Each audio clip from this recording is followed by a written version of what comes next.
You're muted. I am not muted.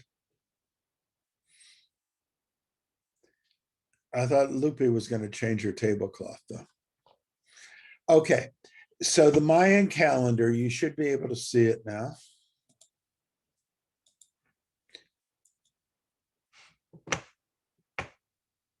Had 365 days. So what were those 5 extra days called? Unlucky days for sacrifice. Yeah. I wouldn't want to be a member of that group on those 5 days, because that's when they did the vast majority of their sacrifices. And the Mayans did it, the Incas did it. Now, I mean, not the Incas, the Aztecs. But again, you have the 2-phase calendar. And it's important to understand that this, as far as we know, originated from the Olmec, but is still used today. They used it, the Zapotec used it, they used it in Teotihuacan, and the Aztecs all use the same calendar, and all use these 5 unlucky days for sacrifice. They also had a religious calendar of 260 days. And you can see here on these wheels that they would match, but only occasionally. And it took every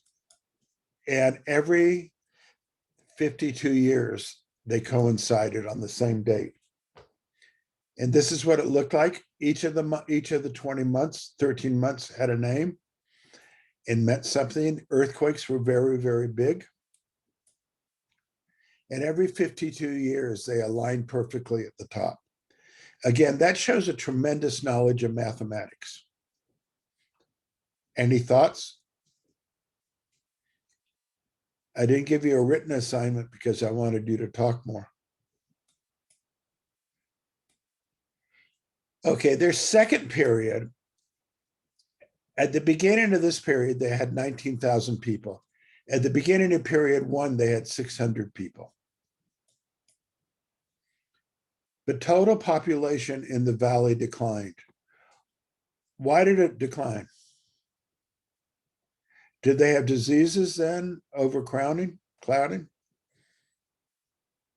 What would be your reasons? I thought we talked about this. They were populating other areas and sending members of their population out. Did anybody here study the history of Greece? No. Oh, they did the same thing. Monte Aban was a planned ceremonial ceremony. Now, remember, it was on top of a mountain over a mile high, and they flattened the mountain. Had very monumental architecture.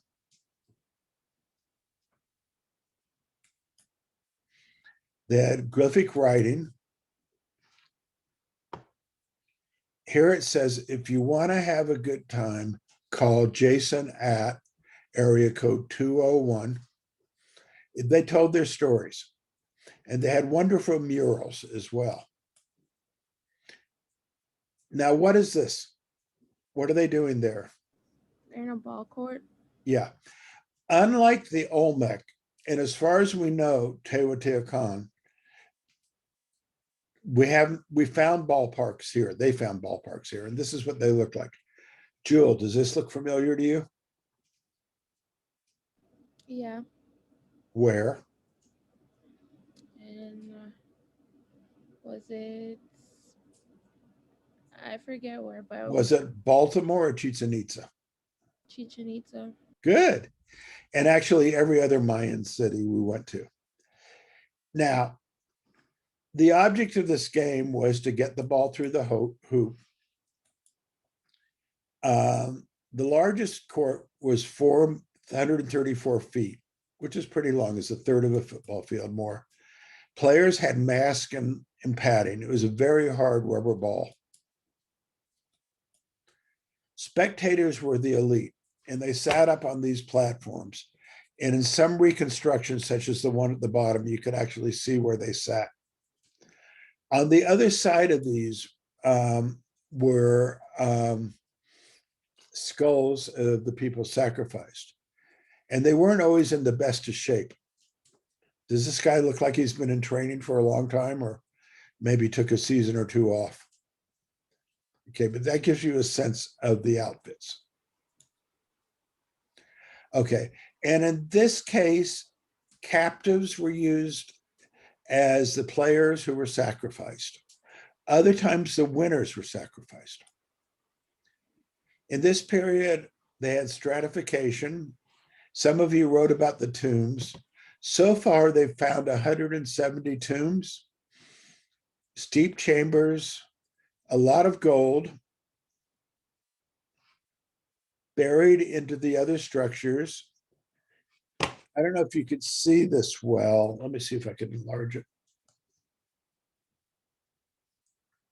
Nope. But you see a transformation of somebody going from one world to another. The Batman again. And then they had some interesting things. They had more glyphs. Now, on these slabs here, I don't know how well you can see them, but this one on the right, do you notice where the head is? At the bottom. What would that suggest? They were like buried. Yeah, you can see it better here. The upside down glyph, buried, or one of two possibilities. Captured people that were buried upside down is a sign of disgrace, or as with the other cultures, particularly in these areas where they would often have to rebuild their temples because the gods failed them, vanquished rulers. So these are the slabs of the vanquished rulers or of the captives. Then they had their third period. This is a biggie. It's where the stratification got the greatest. They had a population of 25,000 people. A lot of masks. Now, what do you notice about these masks? Whole bunch of things in these masks.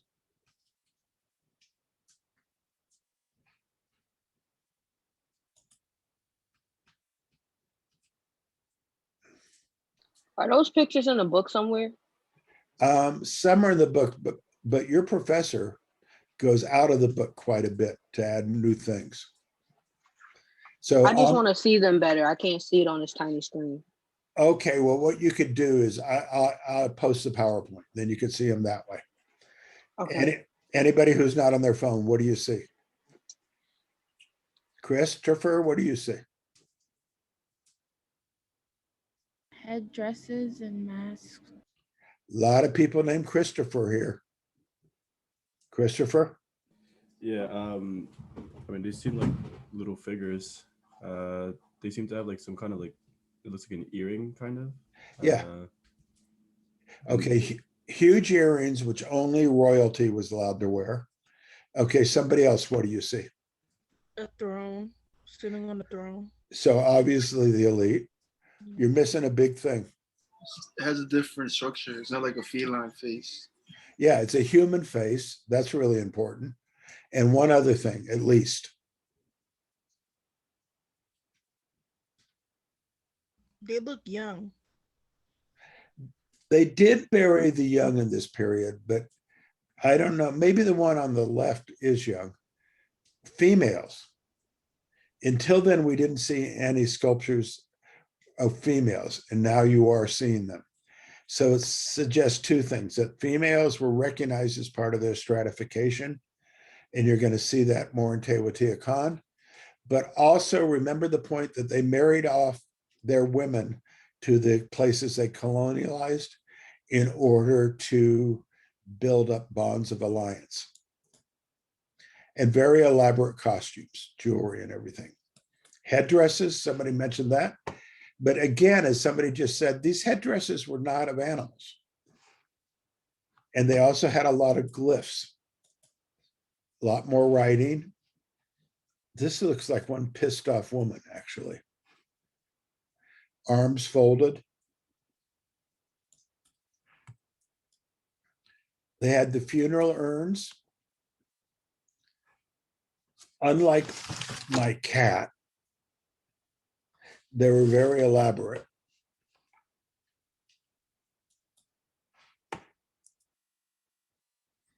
This is another urn. Their burials had lots, again for the royalty, more elaborate than ever, and stuff that was imported, such as obsidian and jade.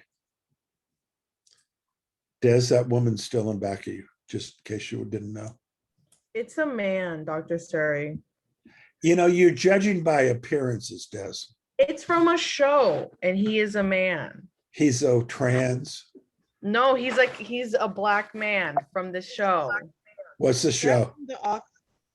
What's the Yes, show? The Office. That's not a show. That was a TV series that I could not watch. Okay. Anybody watch This Is Us? I bet you'd all cry. Just saying. The show's mad sad. So sad. Okay. So period 3 again, a lot of pomp and circumstances. Now, to have pomp and circumstances, what does a society need?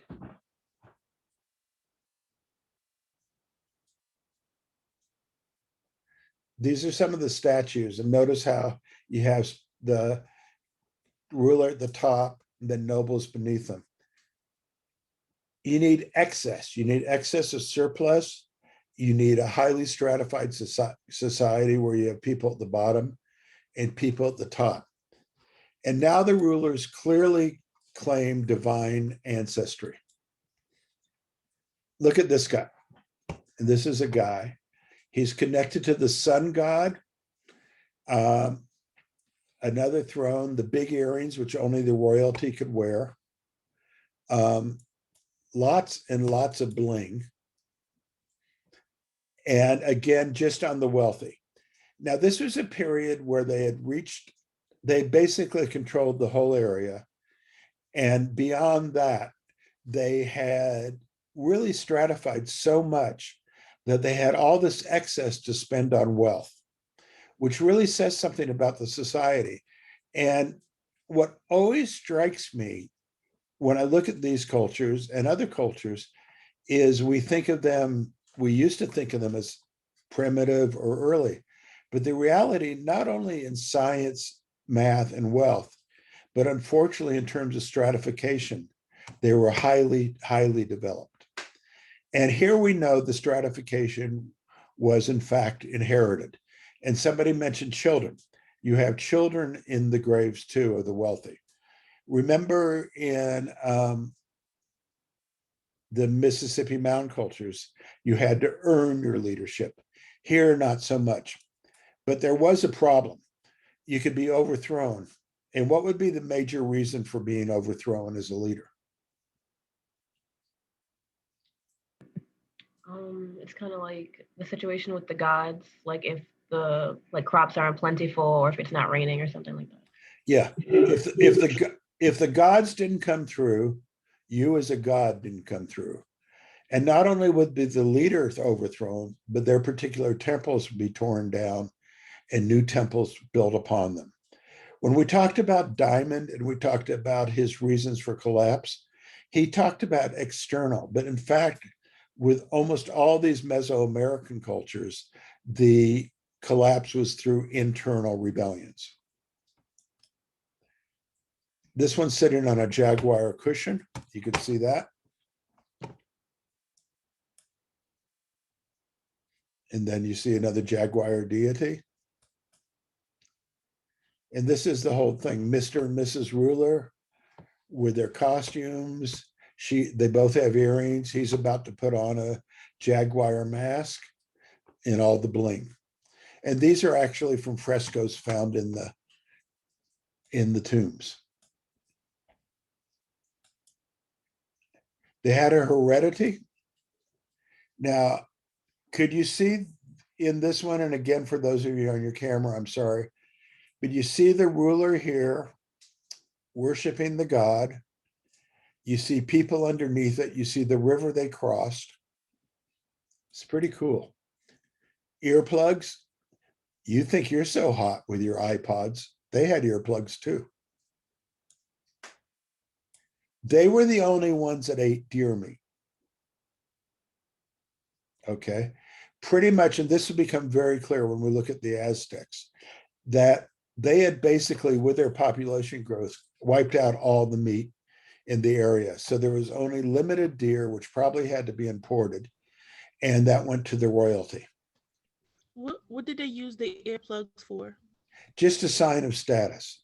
Is anybody here wearing earrings?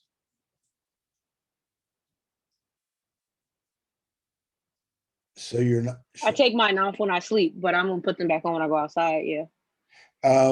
What do your earrings mean?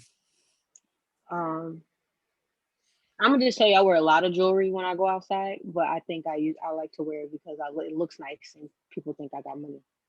Okay, so it's a sign of status, but only the royalty could wear status here.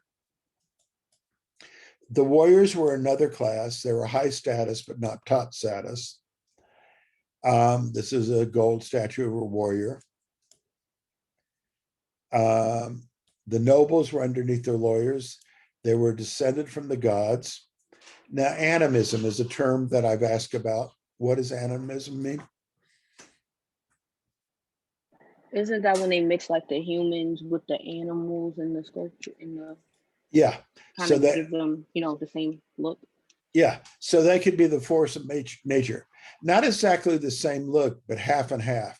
For example, this one here, you see jaguar eyes with human hands. And then their two biggies were the bats and the jaguars. Now, the Zapotec language was tonal. We talked about this in the introduction, but what is a tonal language? That different words mean different things depending on the tone that you say them in. Yeah. Well, the same word means different things depending on the tone. Yeah. Now, I took Chinese with, does anybody know Boone Nageo, who teaches for us? Yeah. I got 6 months of tutoring from him and didn't get much Chinese, but the word ma means four different things, just how it's said. And their language is it was a musical language based on tones. And it persists to this day. And it persists with various subgroups. The biggest is 80,000 people use it. But there's some small dialects, but 12,000. And that's important too, even though they stopped being a civic power, the people remained and the language remained. Oaxaca, is somebody in this class have relatives from there? Does somebody? No, others do. Mexico City, it's spoken quite a bit, and it's taught in after-school programs in Los Angeles. That's how powerful it is. And I mentioned before, the third sex people, the Mushi, that's what they exclusively speak, and it predates the Spanish. Dr. Suri, I have a question. It says, Dr. Suri? Yeah, I'm here. Oh, in LA, do they teach it to like Mexican American kids, or do they teach it to folks that identify as Zapotec, to like their children? Say the word again, because I'm mispronouncing it again. Zapata, say it again. Oh, Zapotec, but that's just like in Zapotec. Spanish. I don't know. It's better than my Missouri, though. Zapotec. They teach it to the people who claim descent from these people, and they particularly teach it to the what we would call trans, and they would call the third sex people. But LA schools, until very recently, were very progressive, and ironically, it was funded by the taxpayers. Have any of you gone to language school after school? None of you went to Hebrew school? No. What about Greek school or No. Ukraine? I took Or Ukrainian It's a school? lot of Spanish though. Okay, but Yeah. that's standard. But a lot of groups that have come here are trying to maintain their culture, have language schools afterwards. When I lived in the city, what is Des laughing at? Is that your cat? Yeah, sorry. Okay, Surrey, it's no problem. Will take language to maintain their culture. When I lived in New York in the Lower East Side, I was the only person in my building for a while with a vowel in A-E-I or U, because everybody else was Ukrainian. Every kid in that building after school would go to Ukrainian language school. Dr. Jacobson in education is involved with the Armenian community. They have Armenian language school. So it's not unusual, other than in this case, it's less recognized by the Mexican government than others. It's also a place that is highly volatile in Mexico. Any other questions or points? I have a question, well, a comment, I guess. Yeah, go ahead. For the tonal thing, how you were saying it's like similar to the language that Dr. Boone speaks. I remember he was telling us that like I guess like I don't even know if it's like the right term, but like the symbols that they use, a lot of them like mean several things just if you put like a line. And that Exactly. he was saying that like the language, he said, is really misogynistic. Like a lot of the words aren't like positive towards women. Yeah, I think, and I don't know, he's absolutely right. I think here this is positive about women because women had a special and recognized role. People who identified the Mushi rather than the women. Yeah, but every language does that. Let me see if I could try this. I don't know if I can or not, because as you know, I'm not so skilled at this. See that? You see that little green thing that I just drew on the screen? Yeah. Okay, I should be able to make it another color. Okay, I'm gonna do it again. Now you see it, right? Okay, but if I did this, dot, dot, it means something else. And these are Hebrew, right? And that means man, and this means woman. Or it could be a little dog, I guess, with a tail. But again, yeah, a lot of languages mean different things. How do you erase this? Oh, come on.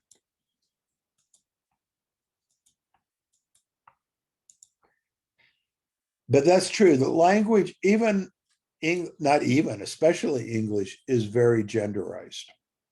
Until fairly recently, if you had a male and a female, that everybody would refer to as he. And then they've got to he, she, but that doesn't really cover everybody either. We still call chairs of our department, until very recently, we called them chairmen, even though half were women. So yeah, that's a good thing to look at when we look at language. Okay, any other points people want to make? Proceeding, I will. Trying to proceed, I will. Okay. Want to get back to the map I showed you originally? Why is it? Okay, now again, look at where they were located. And they're between the Aztecs and the Mayans.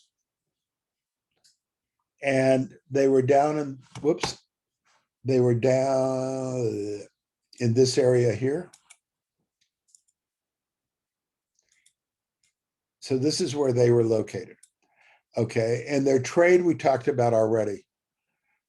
But there's trouble up above and there's trouble down below because you have the Mayans and the Aztecs. We're kind of squeezing them. But even before them, there was another group that developed, and we're going to talk about that, which is Teotihuacan, which is north of Mexico City. So any questions? So they had 3 phases. Why on earth? Pottery and mask. Hold it. Erase. You can tell by the diffusion, the jade god. This is kind of a summary. The sun god. And now this is, what does this one depict? It depicts the sun god and who else? Is it a baby or is it Yeah. just a small human? It's a baby, which is probably the moon god. Okay. They had their own writing, telling stories.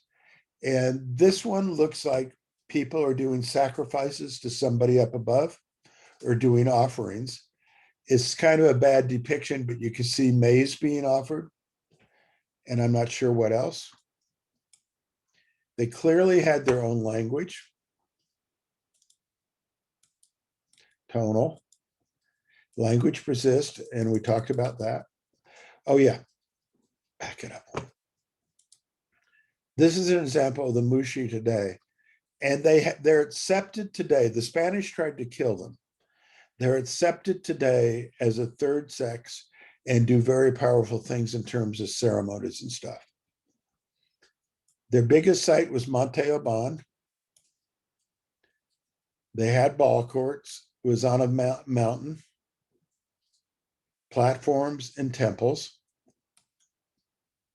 and the ballparks.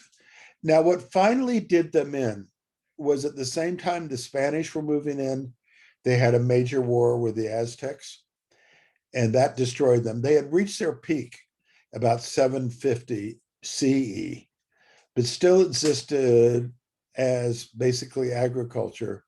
And then they were conquered by the Aztec just before the Spanish conquered the Aztecs. And they were defeated by the Spanish once, retreated, and then were defeated by the Spanish again. Okay, any questions about them? Yeah, I have two questions. Please. My first question is, I don't know if someone asked this, but how do we know that their language was tonal? Do we? Because it's still spoken today. Oh, so that's its original form. Yeah, It hasn't been. Well, I'm we- sure it's been modified, but it's if you listen to the Mushi or if you listen to how it's spoken in Mexico City, it still has those tones in it. Okay. And Oh, that's important. We also know how the Mayan language was spoken because there's 21 dialects that have survived. Some of the other groups we don't know about the language because generally the first group that conquers, first thing they try to do is take away the language. Okay. Yeah, I only asked just because when my grandpa, he speaks like an ancient language, but sometimes you can modify it with Spanish. So I was wondering if they had done that since I'm sure they have. Is your grandfather's language Quechua? Quechua? Yeah. Yeah. And I don't know if you know, but Victoria is going to try to offer a class in that. Because, yeah, I think that's going to be cool. Well, she speaks Quechua because she's Yeah. Ecuadorian. Yeah. And But close, yeah. Yeah, but I bet, and I bet I know they have the same root, but I bet the language sounds very different. They probably sounded out the same, but there's enough common stuff. And again, I think it's so important. When the first time I was in Alaska and you weren't, very few young people spoke the Yupik dialect, which is what we condescendingly call the Eskimos. The last time I was there, virtually 60-70% of the people under 5 spoke it because a lot of the money they got from oil was used to drag out the few elders that spoke it and do what they call language pods so the children could learn it. And the people that resisted it the most were the village leaders because they would lose their power because their power was in English. And then when I was in New Zealand and you weren't, this had already started way before I got there, but the people were learning again the Maori language. It's been so successful that it's actually taught in the universities. and classes are held in it. Because language truly is the key to culture. But as you said, you'll see a mixture of whatever cultures. Nobody here, Jewel, you were not on my trip to New Mexico, were you? No. Okay. When we listen to the Navajo radio station, it's mostly in Navajo, but a lot of English words come in. And you'll see that with any language, a mixture of different words. English, you see Spanish a lot. Okay. That's a very good point. Any other points? Do we want to go to Teotihuacan? Oh, sorry, my second question, I almost forgot. Go ahead. Did the Aztecs just outnumber the Zapotec, or were there any other important reasons as to why they were conquered? Yeah, they were more powerful. They don't forget their Zapotec. Am I approaching a better pronunciation? Zapotec had really peaked at 750. There'd been a lot of internal rebellions. The royalty had lost it. So it was really, they were attacking not a strong society, but basically scattered farms, scattered villages. So that was the major reason. And the Aztecs had more people. The Aztecs had enough people under their realm that one weekend they sacrificed 20,000 people. You know, that was one of those 5 days. And we'll talk about that later. Anything else? Thank you, Jez. What? So, like, as far as the gods, so when the gods didn't deliver and do what they wanted them to do, did they altogether give up on them, or did they just like tear down the temples and then forget about it and forgive them? The particular emperors that we were associated with the gods were history. But then when they rebuilt the temples, the same figurines would often appear again. So the notion of who the gods were remained, but the interpreters of the gods were overthrown. Now, Wednesday, you're going to have an extra credit opportunity. There's a panel from 12 to 2 about medical apartheid. And I'll set up the thing shortly. You send you the thing on that. Des, do you want to give more details on that, or should you? Yeah, we'll be comparing vaccine apartheid in Palestine, and then how that affects the Black community here in the States. Yeah, how parallels. By the way, I had my second shot on Saturday. I was so sick yesterday, I couldn't get out of bed. I couldn't walk. But that's unusual for most people. My wife, who had no side effects at all. Women are stronger than men. But now I'm cured. Okay. I'm going to start just very quickly on the next one, just to give you a sense of a couple items. Teotihuacan, and please have it read by. We're bringing in questions. This was good. We got a little dialogue going.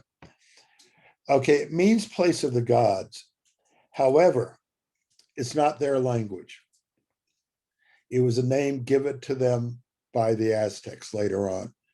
Because when the Aztecs took power, and you notice their peak ended about the same time as the Zapotec. But when the Aztecs got power, the remains were there, but they were basically ghost towns. So I want to show you a couple things. This is where the Olmec were. Zapotec. This is where they were, in the Valley of Mexico also. But this is how powerful they became. They went as far south as into Honduras to Copan, and they controlled that. And then they controlled the largest Mayan city for a long time called Tikal. So they were really spread out. Okay, and let's see. I believe that's where we'll start on Thursday. Okay, any other questions?